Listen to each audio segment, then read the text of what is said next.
This episode is going to be a little bit different than my other episodes. Hopefully, you guys come back to this episode whenever you have a rainy day, a bad day, and it's just really hard to feel more hopeful and see the light at the end of the tunnel. The idea for this podcast episode was from this art piece. It's a piece that you can go see in the Louvre Museum. I can't even say it. I've never seen it. It's in Paris, France.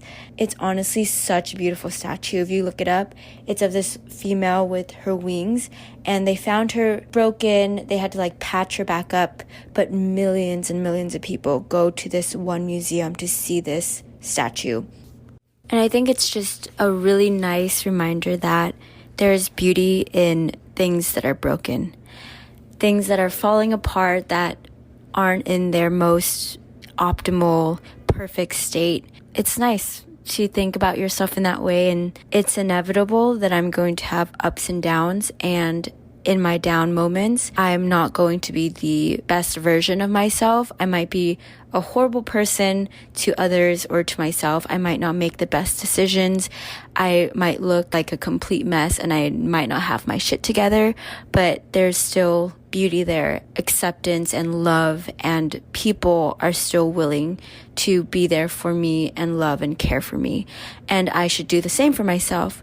After hearing about this, it was just so comforting in a way. With that being said, the ups and downs being inevitable are part of your journey. And this is a belief that I have. Not everyone's going to believe in the same thing, but I truly believe that what's meant for you will happen to you. So you just can't miss it. No matter what you do to avoid it, you are going to end up in the place that you're supposed to be.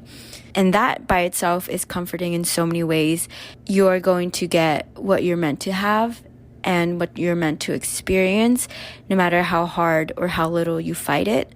Also, it's comforting in that if something doesn't work out for you, you can say, hey, I gave it my all, and for some reason that I cannot fathom or understand, it is not meant for me, and it's meant for somebody else. There's so many things, so much happening in this world. It's so hard to even, think about it sometimes, because it's the millions of people being born today, the millions of people getting married today in this very second, the millions of people getting into car crashes in this very second.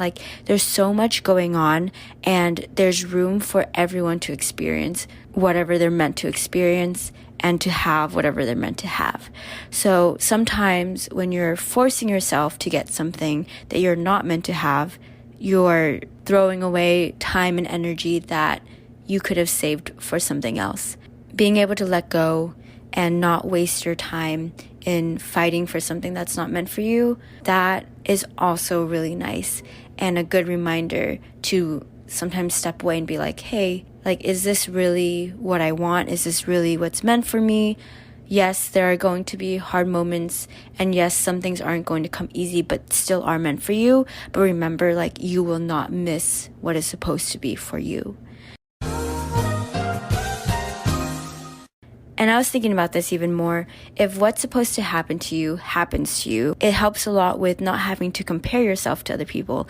Comparison is something that we naturally do, unfortunately, and it's a very painful, self-sabotaging thing, unfortunately. And this whole idea of comparison literally being the thief of joy. I know that's such a overused saying. It's so cliche, but it's really so true. It reminded me of this quote that one of my friends had posted on his story, and I saved it because I loved it that much. I don't know who said this. I have no idea where it comes from. Envy is inversely correlated with self-examination. The less you know yourself, the more you look to others to get an idea of your worth. But the more you delve into who you are, the less you seek from others, and the dissolution of envy begins. I stinking love that. We don't know ourselves enough. We don't know what we're meant to have. We don't know what the world wants to use us for and what we're supposed to be used for. That is a really unique and lucky thing to have. If you had your entire life planned out, life would be pretty boring and mundane, and like, what else do you have to look forward to? In this case, not knowing what comes next is pretty exciting. Also, at the same time, not knowing what comes next means that you don't know yourself that well.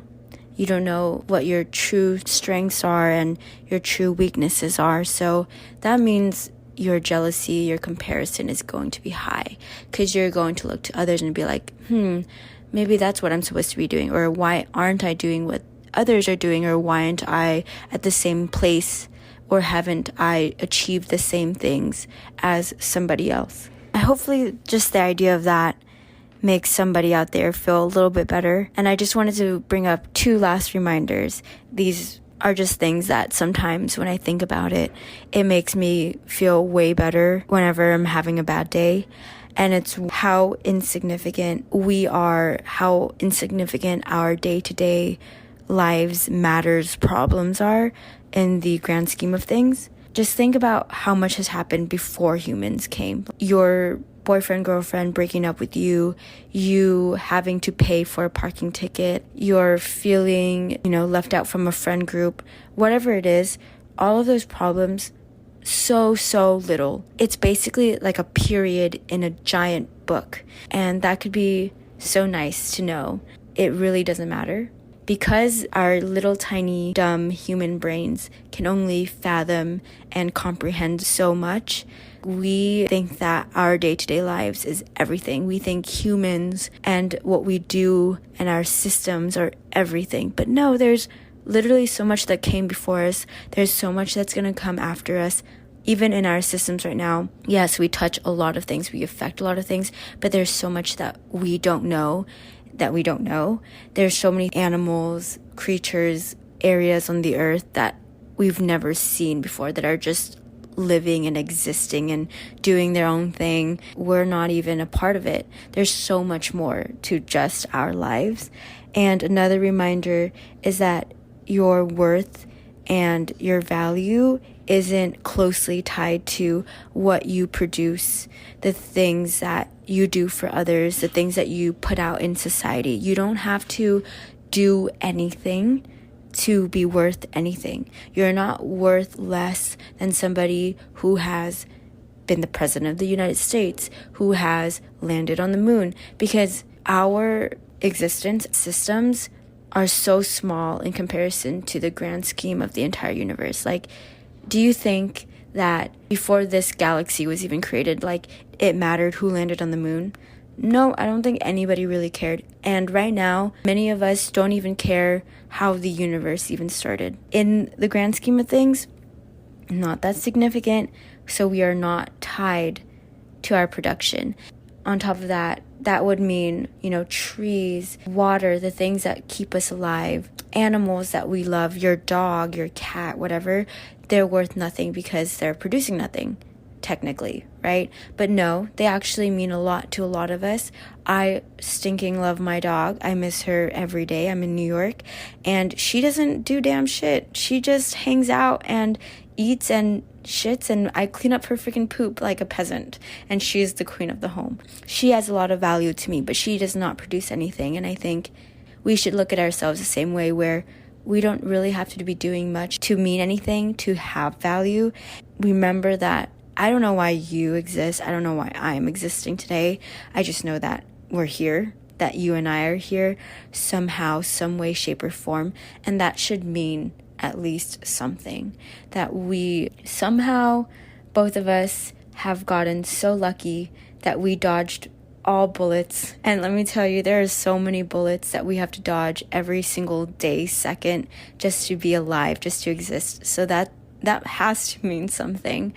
And that must mean that we are of some type of value. And I know this is kind of contradictory, like the idea of being valuable for not doing anything, but also not meaning anything. It's very contradictory, but it's almost true in a way. There are a lot of things, and I'm not going to go into this, but there's a lot of things in life, because it's so complicated, that are true, but at the same time false. And this is one of those examples. It just depends on the perspective you decide to take. Both of them, again, are correct.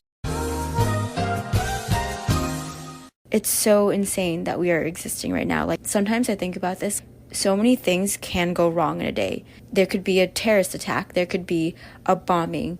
Someone could accidentally set off something and the whole building would burn. I could have walked into the street and gotten hit by a car. You could have caught a virus.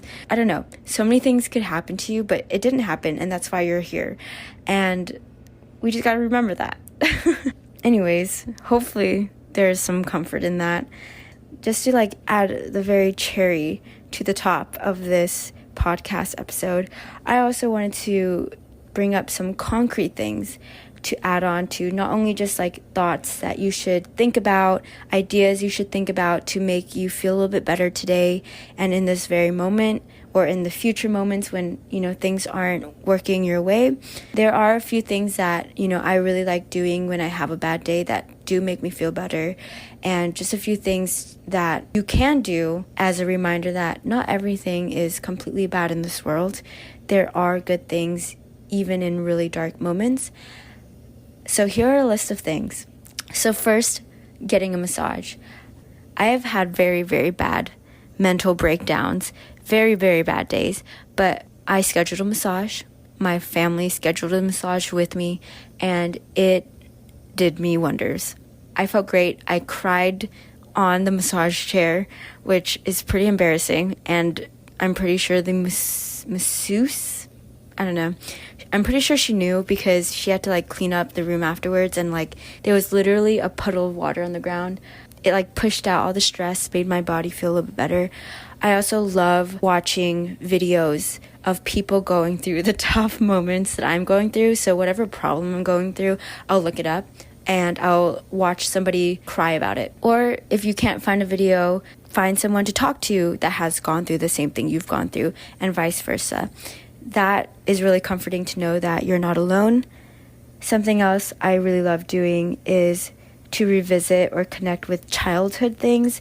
So going through really old photo albums of myself or my family members and visiting restaurants that I used to go to when I was younger. Like I used to go to El Pollo Loco every week with my dad for some reason. I also used to bike with my dad and have really long conversations. So whenever I bike or go to El Pollo Loco, it's like a very nostalgic and homey feeling. So that's something that I can do or would do if I were going through a really tough time. It also really helps to move. This one's pretty, overused already, but not just like going to the gym, but taking your dog on a walk, going on a walk in general. Dancing really helps. If you just dance in your room, I love doing that when nobody's looking. It makes me feel really, really good. I also really like to make things with my hands. Being able to do things with your hands, whether it is baking, pottery, painting, that's so therapeutic. Take a second, sketch something, write down how you feel. Like doing something with your hands can really do the job sometimes. And also watching feel-good, family-esque movies. Here are some of my favorites that I've been loving. Notting Hill is a really good rom-com. Oh my god, that one just like makes your heart feel really good. Sing Street is a really good one. The beginning is a little bit rough, but then the end ends really sweetly. I also loved Begin Again. Seeing the animation, 1 and 2 are both really good. And Love Actually, I know it's more of a Christmassy film, but that one's a really good rom-com in general. I also like to volunteer, give something, do something for somebody else. It could be small or big, whether it is cooking for somebody, doing chores for your family. It's not only like the act of just doing something for others makes you feel good, but it's like seeing their reaction sometimes. It's really nice. Also, if you don't want to watch movies, I'm getting all over the place, but if you don't want to watch movies and you want to watch something a little bit shorter, there are really good feel-good videos online on YouTube. I really like to watch surprise videos like proposals or pregnancy announcement videos when military family members surprise visit somebody else, puppy cat gift videos, the videos where family members give other family members or friends a puppy or a cat during like Christmas or birthdays. Those ones make me so happy. Those videos are really good reminders that not everything is shitty right now, and at least a few people in this world are having a good day, and that means something. And last two things that I really like to do to just make myself feel good, and hopefully you try these things too, is just to treat yourself to your favorite food or drink. Just let yourself like really enjoy that one thing that you really like. I also really like to go somewhere with nature that's super calming and relaxing. And I lied. There's one last thing that you could do to make yourself feel a little bit better.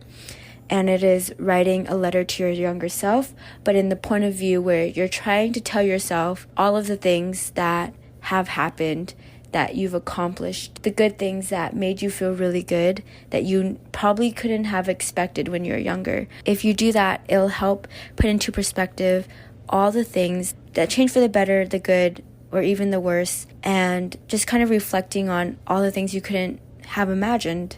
You're actually in a better place, and maybe your younger self would look to you as, pretty successful, and like you couldn't have imagined all of these things would have happened to you.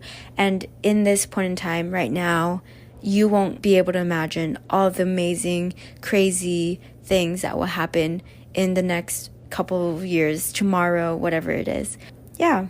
Anyways, I hope this video helps somebody out there. I know there are some days when it just feels like there's no way out. Hopefully this podcast episode helps you kind of find that perspective.